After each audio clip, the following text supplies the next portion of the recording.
Hello my dear students, inevitable ज्ञान में आप सभी लोगों का स्वागत है। बच्चों, इसरो यानी कि इंडियन स्पेस रिसर्च ऑर्गेनाइजेशन, इसके अंदर आप लोगों के लिए वैकेंसीज़ निकली हैं। स्पेशली मैं आईटीआई के जो बच्चे हैं उनके लिए वैकेंसीज़ की बात कर रहा हूँ। वैकेंसी इसमें और भी विभाग में हैं, लेकिन हम स्पेसिफिकली आईटीआई के बच्चों के लिए बात करेंगे। ठीक है, तो जैसे कि आप देख पा रहे हैं, गवर्नमेंट ऑफ इंडिया के अंतर्गत आता है इसरो, और इसमें जो वैकेंसी हैं वो कुछ इस प्रकार हैं। ट्रेड फिटर में 22 वैकेंसीज़ हैं। क्वालिफ़िकेशन क्या है आप जानते हैं, क्वालिफ़िकेशन 10th के साथ आपका आईटीआई होना चाहिए या फिर नेशनल ट्रेड सर्टिफिकेट हो, है ना, यानी कि आईटीआई का सर्टिफिकेट आपके पास हो। फिटर ट्रेड में एनसीवीटी यहाँ पर स्पेसिफिकली मेंशन किया हुआ है, एनसीवीटी से ही किया हो आपने। बेसिकली अभी ये है ज़्यादातर सभी जगह पर एनसीवीटी ही हो गया है। ठीक है, तो अगर अलग अलग बात करें तो अनरिजर्व्ड की 10 सीटें हैं, ओबीसी की 6 हैं, एससी की 3, एसटी 1 और ईडब्ल्यूएस की 2 सीटें हैं। तो वैकेंसीज़ कुछ इस प्रकार हैं। फिटर की 22 वैकेंसीज़ हैं, इलेक्ट्रॉनिक मैकेनिक में 12 वैकेंसी हैं। ठीक है, एजुकेशन क्वालिफिकेशन मैं आपको बता चुका हूँ, ये सभी में रहेगी इसी तरीके से। ठीक है, जिस ट्रेड का है उसी ट्रेड की क्वालिफिकेशन ऑब्वियसली वही, उसमें आपका आईटीआई होना चाहिए। ठीक है, इलेक्ट्रॉनिक मैकेनिक्स में 12 वैकेंसीज़ हैं, आरएसी में 1 है, वेल्डर में 2 वैकेंसीज़ हैं, मशीनिस्ट में 1 है, इलेक्ट्रिकल में 3, टर्नर में 1 है, ग्राइंडर में 1 वैकेंसी है। ठीक है, और उसके बाद में ड्राफ्टमैन मैकेनिकल में भी वैकेंसीज़ हैं। यहाँ पर 9 वैकेंसी ड्राफ्टमैन मैकेनिकल में है, और ड्राफ्टमैन सिविल में भी 4 वैकेंसीज़ हैं। ठीक है, तो ये इस तरीके से आपकी वैकेंसीज निकली हैं। सिलेक्शन प्रोसीजर क्या रहेगा? सिलेक्शन प्रोसीजर क्या है? सिलेक्शन प्रोसीजर आपका रिटन एग्जाम होगा और एक स्किल टेस्ट होगा। स्पेसिफिकली उसी ट्रेड से होगा। जैसे अगर आप फिटर से दे रहे हैं तो फिटर का आपका एग्जाम देना होगा, ऐसा नहीं है कि कॉमन एग्जाम आने वाला है। रिटन एग्जाम आपका जो है वो स्पेसिफिकली रिस्पेक्टिव ट्रेड्स के हिसाब से होगा, आपका करिकुलम बेस्ड होगा। जिस ट्रेड से आप हैं उसी ट्रेड का आपको एग्जामिनेशन देना है, और स्किल टेस्ट भी उसी हिसाब से होगा, आपकी ट्रेड के अनुसार ही होगा।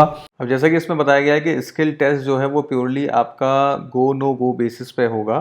ठीक है, गो नो गो बेसिस क्या है कि मतलब कि आपका जो क्वालिफाइंग नेचर का होगा उसमें एटलीस्ट जो मिनिमम पासिंग मार्क्स हैं आपको 50% अनरिजर्व्ड के लिए और 40% रिजर्व्ड पोस्ट के लिए आपको कम से कम इतना क्वालिफाई करना है। ठीक है, ये क्वालिफाई करने के बाद में आपका जो इम्पैनलमेंट होगा वो केवल और केवल रिटन टेस्ट के हिसाब से ही होगा। ठीक है, केवल रिटन टेस्ट के हिसाब से, यानी कि सब्जेक्ट जो आपका है वो आपका स्ट्रॉन्ग होना चाहिए। अगर हम एज की बात करें तो 18 से 35 साल के बीच में आपकी एज होनी चाहिए अगर आप रिजर्वेशन में आते हैं। ठीक है, अगर आप SC ST में आ रहे हैं तो 5 इयर्स आपका एडिशनल हो सकता है, यानी कि 35 के बाद आप 40 की एज के अंडर में अगर आ रहे हैं तो आप SC ST कैंडिडेट अगर हैं तो आप अप्लाई कर सकते हैं, और 3 years for the OBC candidate. So इसका मतलब 38 की एज तक अगर आप OBC में हैं तो आप फॉर्म फिल कर सकते हैं। सैलरी की अगर बात करें तो सैलरी 21,700 से लेके आपका जो बैंड रहेगा वो 69,100 का है, यानी कि अप्रोक्सीमेट आपकी जो सैलरी इन हैंड सैलरी बनेगी वो 32,550 बेसिक प्लस DA। अप्लाई करने की डेट क्या है? तो अप्लाई करने की डेट है 19/9/2024 से लेके 9/10/2024, यानी कि अभी जो है वो आपके 6 दिन बीत चुके हैं। 9 तारीख आपकी लास्ट डेट है, 9 October is the last date for filling the form. ठीक है, ऑनलाइन रजिस्ट्रेशन आपको कहाँ करना है? isro.gov.in पर जाएंगे।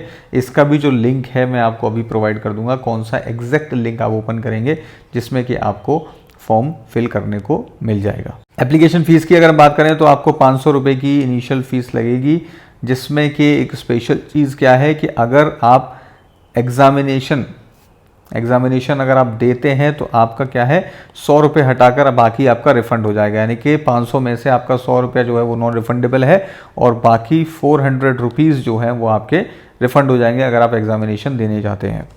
एग्जाम में आपको पहले बता चुका हूँ, रिटन टेस्ट है और स्किल टेस्ट है। रिटन टेस्ट में 80 MCQs होंगे 90 मिनट्स का, यानी कि 1.5 घंटे का आपका एग्जामिनेशन होगा। नेगेटिव मार्किंग रहेगी, एक सही पर 1 और नेगेटिव पर 1/3 आपका माइनस हो जाएगा। ठीक है, तो ये आपकी नेगेटिव मार्किंग होगी इस एग्जामिनेशन में। 80 MCQs होंगे। स्किल टेस्ट होगा वो क्वालिफाइंग नेचर का है, इसमें 100 मार्क्स का स्किल टेस्ट आपका होगा। पासिंग मार्क्स में आपको बता दूं तो रिटन एग्जामिनेशन में पासिंग मार्क्स जो है 40% है अनरिजर्व्ड कैंडिडेट्स के लिए, और जो रिजर्व कैंडिडेट्स हैं उनके लिए 30% है, यानी कि 80 में से 24 पे पासिंग मार्क्स रहेगा और इसमें 32 जो है वो पासिंग मार्क्स रहेगा। सबसे पहले आपको जाना है isro.gov.in इस वेबसाइट पर। तो इस टाइप से आपकी वेबसाइट आपके सामने खुल कर आएगी। ठीक है, यहाँ पर आप कैरियर में जाएंगे, कैरियर्स में मोर इन्फॉर्मेशन पर क्लिक करेंगे। यहाँ पर जब क्लिक करते हैं आप तो इस तरीके का इंटरफेस आपका जो है isro.ये/careers.html ये वाला पेज आपके सामने खुल के आ जाएगा। मैं रिक्रूटमेंट नोटिस में आप यहाँ पर इस पर क्लिक करेंगे।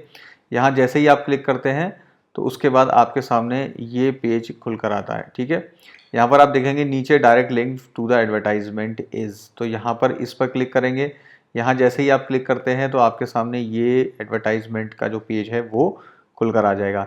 यहाँ कई सारे ऑप्शंस दिए हुए हैं, अगर आपको एडवर्टाइजमेंट पढ़ना है तो आप यहाँ से पढ़ सकते हैं। ठीक, और उसके आगे आपके इंस्ट्रक्शंस आपको रीड करने हैं तो आप यहाँ पर क्लिक करके आपके इंस्ट्रक्शंस वगैरह रीड कर सकते हैं। इंस्ट्रक्शंस क्या हैं? इंस्ट्रक्शंस ये हैं कि आपको कैसे किस तरीके से फॉर्म फिल करना है। वैलिड ईमेल आईडी और मोबाइल नंबर, ठीक है, इस बात का ध्यान रखिएगा, आपका ईमेल आईडी और मोबाइल नंबर वैलिड होना चाहिए, इसमें कोई भी त्रुटि ना हो। अच्छा, प्रोसेस जो है वो ये है कि स्टेप 1 आपका रजिस्ट्रेशन रहेगा, उसके बाद में आपका एप्लीकेशन फॉर्म, आपको यूज़र आईडी और एक पासवर्ड मिल जाएगा और यूज़र आईडी और पासवर्ड के बाद में आपको बाकी का फॉर्म जो है उसके बाद फिल करना है।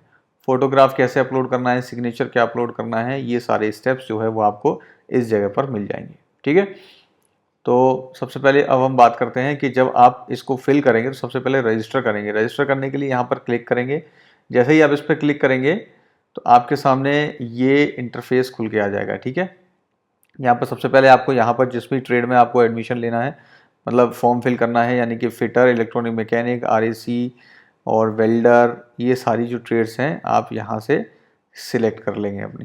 ठीक है, यहाँ सिलेक्ट करेंगे, पोस्टल कोड आपके सामने आ जाएगा, अपना नाम लिखना है आपको, मोबाइल नंबर यहाँ पे डालना है और उसके बाद ईमेल एड्रेस डालेंगे, OTP जनरेट करेंगे। OTP जैसे जनरेट करेंगे तो आपके मोबाइल नंबर पर और ईमेल आईडी पे एक OTP जाएगा। ठीक है, जैसे OTP जाता है तो आपको वहाँ पर जब ये वेरीफाई कर देंगे तो आपको यूज़र आईडी और पासवर्ड वहाँ से मिल जाएगा। यूज़र आईडी और पासवर्ड मिलने के बाद में आप लॉगिन पर जाएंगे। लॉगिन पर जाने के लिए क्या है कि आप इस पेज पर आप देखेंगे ऑलरेडी रजिस्टर्ड हैं, तो लॉगिन पेज पर जाके क्लिक करेंगे और यहाँ से लॉगिन करेंगे। जैसे ही आप लॉगिन करते हैं तो आपको यूज़र आईडी और पासवर्ड डालना है और इसमें फिर आगे की जो प्रोसेस है वो आपको रजिस्ट्रेशन की करनी है। और एग्जामिनेशन सेंटर आपके कहाँ कहाँ रहने हैं, वो एग्जामिनेशन सेंटर आपके ये दिया हुआ है यहाँ पर किस किस स्टेट में और कहाँ कहाँ पर। अहमदाबाद में, बेंगलोर, बेलगवी, भोपाल, भुवनेश्वर, चंडीगढ़, चेन्नई, न्यू दिल्ली, गुवाहाटी, हैदराबाद, जोधपुर, कोलकाता, लखनऊ, मुंबई, पणजी, पटना, रांची, तिरुवनंतपुरम और विशाखापट्टनम, यहाँ पर आपका एग्जामिनेशन जो है वो होने हैं। ठीक है, तो ठीक है, फिर अच्छे से तैयारी करिए। All the best, thank you very much.